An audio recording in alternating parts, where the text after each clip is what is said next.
Vous allez prochainement établir votre déclaration d'impôt sur le revenu 2013 et vous vous posez la question du rattachement de votre enfant majeur à votre déclaration.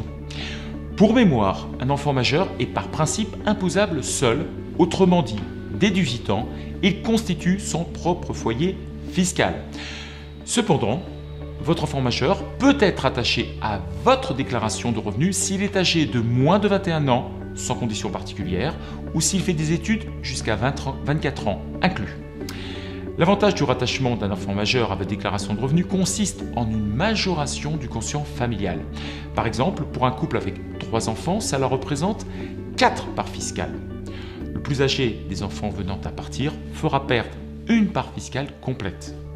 Mais cet avantage est toutefois limité, limitation qui a encore été durcie par la loi de finances pour 2013. Désormais, la réduction d'impôt résultant de l'application du quotient familial ne peut pas excéder 2 000 € par demi-part. L'autre solution consiste à ne pas rattacher votre enfant majeur. Vous vous privez ainsi d'une majoration du quotient familial, mais en contrepartie, cela va vous permettre de déduire une pension alimentaire à condition que votre enfant soit effectivement dans le besoin. C'est le cas de l'enfant qui poursuit des études ou qui recherche un emploi par exemple.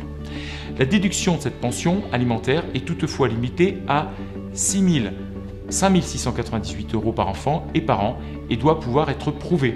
Notre conseil est de faire des virements ou des chèques à votre enfant majeur. Vous pourrez ainsi justifier de la réalité de la pension dans le cadre d'un contrôle fiscal. Vous l'avez compris, il n'est pas possible de cumuler le rattachement de l'enfant majeur et la déduction de la pension alimentaire. Vous devez donc faire un choix entre les deux méthodes.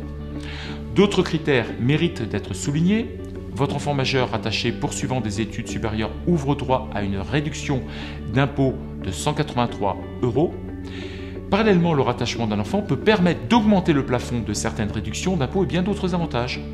Nous vous invitons à vous aider du simulateur de calcul de vos impôts sur le site impôts.gouv.fr.